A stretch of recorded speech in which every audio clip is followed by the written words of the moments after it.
Hi, everybody. Christian here.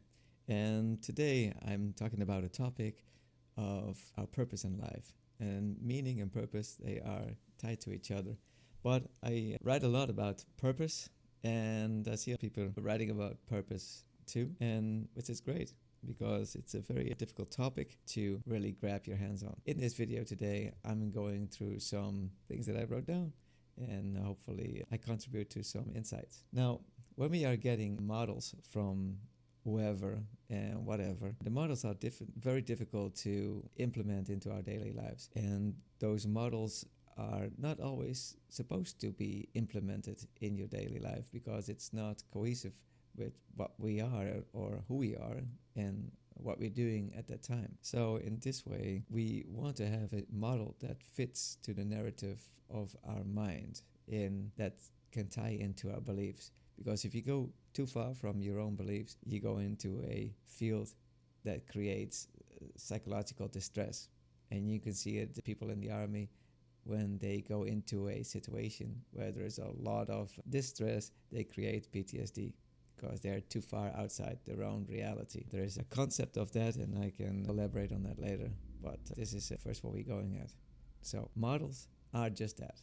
Mostly an oversimplification of a certain complexity to make processes more understandable. Also, without portraying neurodiversity or mental health issues, what you think you can control is not that clear and straightforward. So some simplify this model by saying that you cannot control or directly control nouns.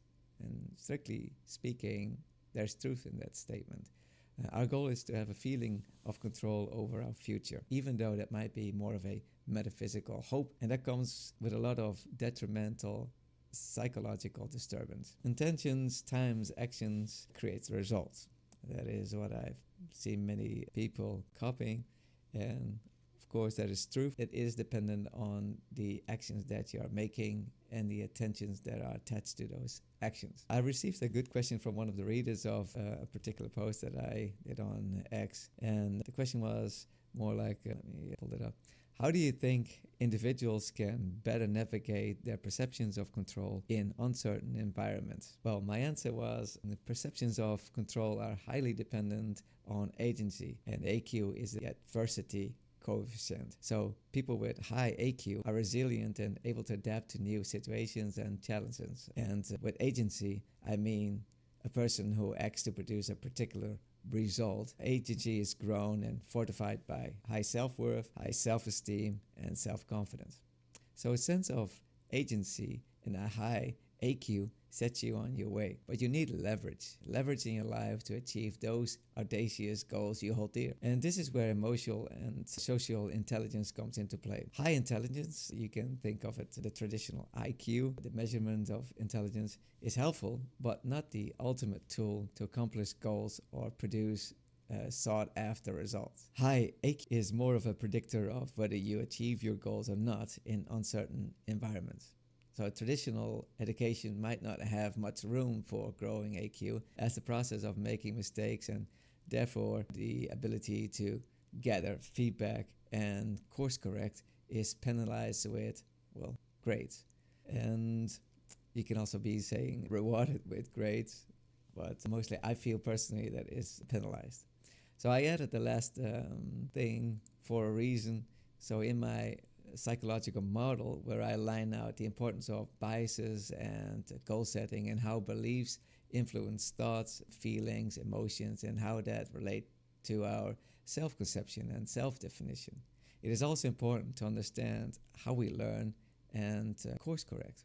So in a traditional educational setting, also called traditional pedagogy, we are imbued by teacher-led instructions, and teachers are the primary source of your information, of our information. We learn through books and later in our educational endeavors also by lectures. So this conventional teaching method focuses on the teacher presenting information to students in a face-to-face setting. So probably very familiar to you, but how about the next one? You might also be familiar with andragogy.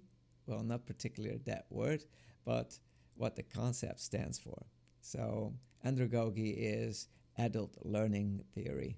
It is a theory developed by Malcolm Knowles that is based on a self-directed, independent learning method for adults. It is a program that must support the notion that adults are driven and take responsible for decisions that they want to make. So although that might be the case in certain situations, but brought up in the traditional setting, you might never become a self-driven knowledge seeker. It's not that easy. So unfortunately, we are programmed to follow along and not select the knowledge we want to learn about, or get experience in selecting knowledge applicable to our own individual circumstances, and course correct when necessary on a particular topic. So we become dependent on what others tell us to read, study, and practice. What can we do to prevent information gaps stopping us from reaching our goals? Well, this points back to the AQ, the adversity intelligence or coefficient. Our habits, our routines, our beliefs, our fears, and, well, basically what you can read a psychological model within the product of cognition at work. That's how I wrote it down. There is no short fix on all of this. There is getting experience with information gaps and muster up the resilience to find your own way through it. And you might be better off with a coach in your corner who understands where you are and what you are trying to accomplish. So this brings me to my last point. You need a coach. And the coach tries to educate you and push you in the direction where you need to go, but also helps you to find where you are. So you might think like, oh, I'm around this area, but it's nice when someone can pinpoint like, this is your location and this is where we need to go. And in this way, in the model that I brought up, and I printed it out on a form, it's easier to get with a coach and say like, hey, I'm struggling with a certain particular thing in my life. And let's say we are struggling, we are very much in our comfort zone all the time, and we need to venture out a little bit. And how are we doing that? Well, if you see on this thing, the comfort zone is always related to our self-image. So our self-image is also controlling comfort zone. So there's a lot of ways that you want to restructure your mind. And let's say this. In my endeavor to write everything down, I wrote something down for you to consider. These are quotes from the book, and I'm going to read them for you. The purpose we serve in our inflicted life is to find out how we are inflicted and to undo it. They become living corpses waiting to do life.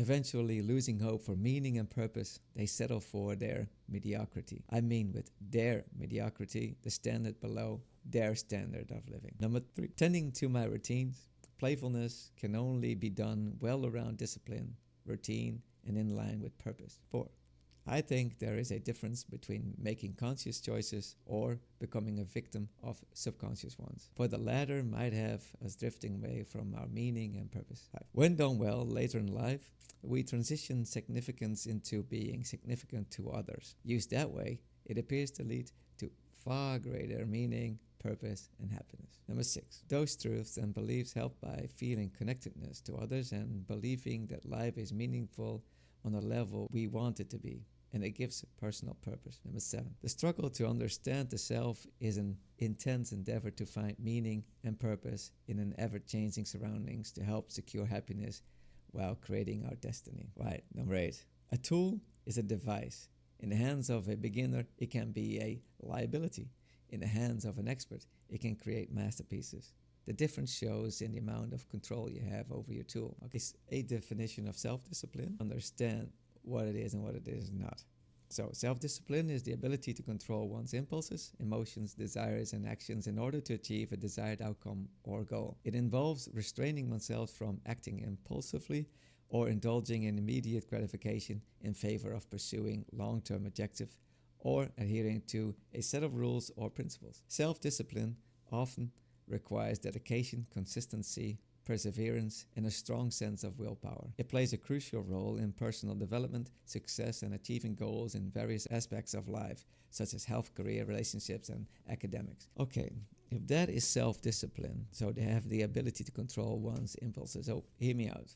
I think self-discipline has a lot to do with doing things that you like. So I see self-discipline as a byproduct of that feature, of the doing things what you like. So you have to understand that you first want to know and need to know what you really want to be doing, that what you like. And it's not to say that whatever you like is also written with things that you don't like. So let's say you like to go to the gym. Maybe you don't like to shower or to sweat. You probably have to take those things. You have to swallow it because you do like working out. So in that way, self-discipline is also a byproduct of what you are doing, what you really want to be doing. And this way you control your impulses because you focus on the task at hand, because you like it that much. In that same, let's say, example again, if I like to play soccer a lot and I like to do sport naturel, working out with other people. So regarding of that, I make it my company. Now I have to pay taxes over the income that I have with people that come to me. Do you think I like to do taxes? You can say it is a privilege to do that because I do something that I like. When our emotions and desires and actions are in line, we will achieve a desired outcome, and we don't necessarily have to restrain ourselves from acting impulsively because the impulses that we are in line with the things that we are doing. So we are getting a certain gratification, an immediate gratification, but also we have a long-term goal. Let's say we go into the gym, we are growing, we become healthier, we see some fat disappear, we gain some muscle, we gain some clarity in a way of, hey, I'm busy with myself, I'm not thinking about anything else, and you get in a certain flow state.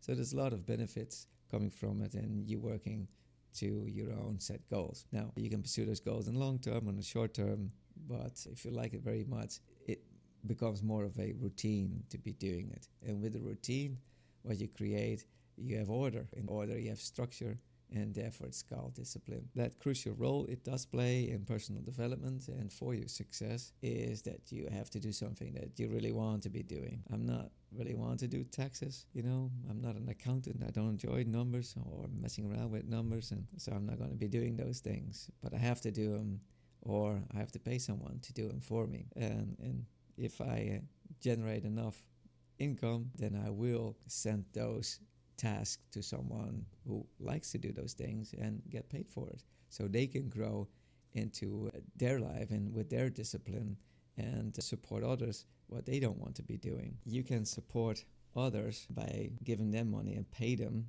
for them doing their lives work of something that they really like, and so they are disciplined, generate income, and they can pay people like me to help them with their physical attributes, so get in shape, or with their health, or making a nutritional plan. In that way, we are helping each other out and doing what we like and pay others for the things that we don't like. I think it's the best form of living. All right, I hope you got an insight from this post. This is the book where all the quotes are coming from, and there is literally hundreds more. It's called To Meet Yourself, Think for Yourself. And why is it called like this? Well, you want to think for yourself first in order to understand who you are.